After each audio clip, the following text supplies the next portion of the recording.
បាទសូមគោរពអនុញ្ញាតជំរាបសួរបាទទៅដល់ពុកម៉ែបងប្អូនបាទជាទីគោរពរាប់អាននៅក្នុងវីដេអូនេះខ្ញុំចង់បង្ហាញពីជីវសុខភាពបាទនិងអនាម័យចែកជូនពុកម៉ែបងប្អូនបាទក៏ដូចជាអ្នកជនទាំងអស់ដែលគាត់ឆ្លាញ់ចូលចិត្តបាទចិញ្ចឹមមាន់លក្ខណៈគ្រួសារឬក៏បែបជាកសិដ្ឋានបាទអញ្ចឹងបងប្អូនត្រូវតែដឹងពីជីវសុខភាពនិងអនាម័យអ្វីដែលធ្វើទៅលើជីវសុខភាពនេះវាជាឱសថដ៏ស័ក្តិសិទ្ធិមួយផ្នែកធំមុនគេដំបូងបង្អស់បាទនៅក្នុងវិស័យចិញ្ចឹមមាន់ត្រាវណាបាទអញ្ចឹងបងប្អូនចាំស្ដាប់ឲ្យស្ទាន់បងប្អូនបាទនៅក្នុងវីដេអូនេះបាទនៅក្នុងវីដេអូនេះខ្ញុំរៀបរាប់ទៅលើទ្រង់មាន់បងប្អូនសងថ្មីបញ្ជាក់បងប្អូនណាទ្រង់មាន់បងប្អូនសងថ្មីឬក៏កសិដ្ឋានបងប្អូនសងថ្មីដែលមាន2ចំណុចចំណុចទី1បងប្អូនពេលដែលសងហើយតើចង់ដាក់មាន់ចូលភ្លាមក្រោយពីការសងមាន់សងទ្រង់មាន់ត្រឹមតែ48ម៉ោងដាក់បានតែទេបាទចម្លើយគឺបានបាទទី2បងប្អូនចង់ដឹងថាតើការធ្វើមុខរបរកសិកម្មចិញ្ចឹមមាន់បាទហៅថាចិញ្ចឹមសត្វដែលមានជីវិតបែបនេះតើកបោសយើងដាក់បាច់ចូលក្នុងទ្រុងរយៈពេលប្រហែលថ្ងៃទៅបានអញ្ចឹងបងប្អូនចម្លើយមាន2ទី1 48ម៉ោងបងប្អូនបាច់កបោសហើយបងប្អូនដាក់មាន់ចូលបានទី2បងប្អូនបាច់ទុក1សប្តាហ៍បាទសម្រាប់បងប្អូនមិនមានការប្រញាប់ទៅលើការដាក់ចូលណាដាក់ពូជចូលណាអញ្ចឹងខ្ញុំរៀបរាប់ពីទ្រុងមាន់បាទដែលអត់ទាន់មានមាន់បាទអញ្ចឹងឧទាហរណ៍ថាទ្រង់មាន់ខ្ញុំបាននេះអត់មានមាន់ឬក៏កសិដ្ឋានបងប្អូនអត់ទាន់មានមាន់ទេទើបតែសងថ្មីអញ្ចឹងសងថ្មីហើយបងប្អូនទៅទ្រង់មាន់ទៅចាក់សាបហើយមានន័យថាក្រុមជាងអីយើងលេឲ្យចូលណាលេឲ្យចូលទៀតហើយត្រូវធ្វើទៅលើការសុខភាពឲ្យច្បាស់តែម្ដងជាងក៏លែងចេញចូលឲ្យជាត្រៃហើយបងប្អូនត្រូវតែត្រៀមទី1បងប្អូនមានកបោសត្រៀមកបោសទី2បងប្អូនមានឆ្នាំបាទឆ្នាំបាញ់ទ្រុងណាឆ្នាំបាញ់ទ្រុងបាទឆ្នាំនេះឆ្នាំមកពីប្រទេសតៃវ៉ាន់ណាបេកាក្រាមហើយបងប្អូនមានធុងសម្រាប់បាញ់ឆ្នាំហើយបងប្អូនមានជញ្ជីងបាទបងប្អូនមានអាកុលនេះកន្លែងមុខកសិដ្ឋានតែម្ដងសុខភាពជាចម្បងអញ្ចឹងខ្ញុំទាញទៅហោទ្រុងមាន់បងប្អូនមិនទាន់មានមាន់សោះទៅតែសងរួចចាក់សាបរួចបាទអត់ទាន់មានដាំកាមប៉ុណ្ណាបញ្ជាអត់ទាន់មានដាំកាមមានមាន់មានទឹកអីទេអញ្ចឹងចង់ដាក់មាន់ត្រឹមតែ2-3ថ្ងៃក្រោយដាក់មាន់ចូលបងប្អូនដាក់បានទី1បងប្អូនយកកបោសនេះកបោសនេះគឺកបោសសុទ្ធអត់ទាន់កែច្នៃណាគឺមេកបោសតែម្ដងកបោសកន្លះគីឡូឆ្លងបានត្រឹមត្រូវ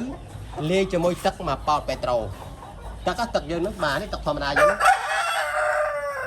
ហើយបងប្អូនកោពេលដែលកោបងប្អូនទៅពាក់ស្រោមដៃហើយបងប្អូនយកផ្តិលឬក៏បោយដើរជះឲ្យសាបឲ្យសពដើរជះទ្រង់មាន់បងប្អូនណាបាទដើរជះពេលជះហើយបងប្អូនបើកន្លែងណាដែលដក់ទឹកខ្លាំងបងប្អូនអាចនឹងថាមានអំបោសឬក៏អ្វីដែលជាចេញឲ្យត្រឹមតែទឹកកបោសនៅ30បានហើយនៅ30បានហើយ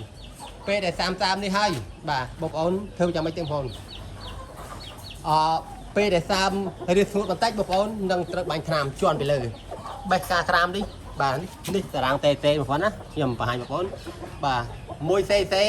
លាយទឹកបាទទឹកយើងធម្មតានេះទឹកសុទ្ធនេះ1លីត្រ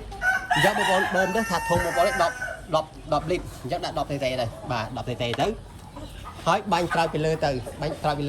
វាសើមទាំងអស់ទៅបាទកបោសនេះវារលាយតិចទឹកហើយថាប្រើពេលតែមួយទៅប្រើពេលតែមួយហើយបិទទ្វារទៅបាទថ្ងៃទី1ឯងឡើងទៀតបងប្អូនសួរថាតើបាច់កបោសទៀតដែរទេមិនបាច់មិនចាំបាច់បាច់ទេគាត់តែបងប្អូនជន់ទៅលើថ្នាំបាញ់ទ្រុងនេះបាញ់ថ្នាំទ្រុងម្ដងទៀតបាញ់តាមផ្លូវដើរតាមជញ្ជាំងតាមបាញ់សពទៅពេលនោះបងប្អូនបាញ់2ដងកបោសម្ដងបាទអញ្ចឹងបងប្អូននឹងបាត់ទ្វារចោលបាទបាត់ទ្វារនេះមកដើម្បីត្រៀមដាក់ពូជមាន់ចូលត្រឹមតែ2ថ្ងៃក្រោយណាបាទ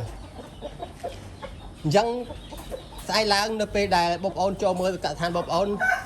បាទមានតែស្ងួតហើយណាស្ងួតហើយលែងមានបើកន្លែងណាសើបងប្អូនយកកណាត់ជូតរំបោះទៅបាទហើយបើកកបោដុំអីវ៉ាន់បងប្អូនត្រូវតែយកអាប្រម៉ូដុំចាញ់ហើយពេលនោះបងប្អូនពេលដែលស្ងួតរឹងហើយបងប្អូនដាក់កាមចូលកាមដាក់ឲ្យក្រាស់ដាក់ប្រហែលជា4ធ្នាប់ដៃកាម4ធ្នាប់ដៃបងប្អូនណាថ្ងៃដំបូងអញ្ចឹងណាបាទដោយសារតែសាបយើងថ្មីចឹងតែ2ថ្ងៃបងប្អូនដាក់មកចូលបានណាបាទអត់បញ្ហាទេបងប្អូនណាបាទ ហើយកាមដាក់ចូលនេះបងប្អូនមួយសប្តាហ៍បងប្អូនកាប់ចេញម្ដងបាទនេះជាកម្មវិធីទី1សម្រាប់បងប្អូនដាក់មន់ចូលនៅ48ម៉ោងក្រោយដាក់ចូលបានហើយអាកុលបងប្អូនចេញចូលបាញ់ដៃបាញ់បាត់ជើងទៅ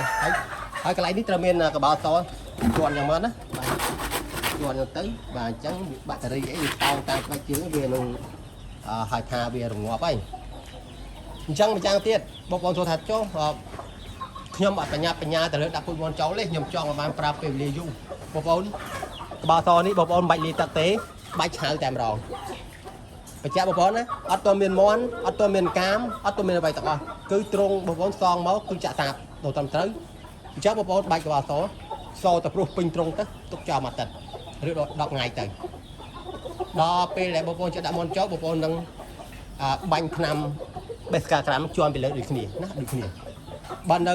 ដុំពោះកបោសវាមានដុំទេដុំបងប្អូន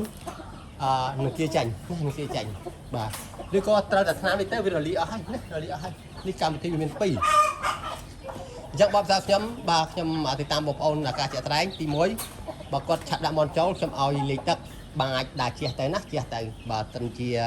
បងប្អូនមិនប្រញាប់ទេមួយសប្តាហ៍ក្រោយមួយខែក្រោយហ្នឹងបងប្អូនបាច់ឆៅតែម្ដងបងតោះហ្នឹងណាហើយឆ្នាំទៅជាប់លើគ្នាបាទអញ្ចឹងអរគុណចាំបងណាវីដេអូចែកម្លែកប៉ុណ្ណេះបាទបងប្អូនដែលត្រៀមដាក់មន់ចូលរយៈពេលត្រឹម48ម៉ោងឲ្យបានបងប្អូនធ្វើកម្មវិធីទៅបាទគ្រាន់តែ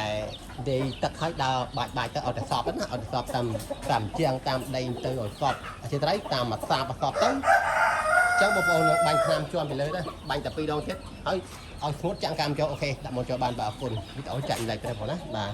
យកកំភ្លេចអនាម័យជាចម្បងបាទយើងថ្លឹងត្រឹមត្រូវបាទយើងមានធុងយើងមានអាកុលយើងមានថ្នាំបាញ់ទ្រុងយើងមានវ៉ាសហើយយើងមានទឹកបាទបងប្អូនណាដូចវីដេអូនេះខ្ញុំរៀបរាប់នេះបងប្អូនយល់បាទអរគុណចាស់យល់វាបងប្អូន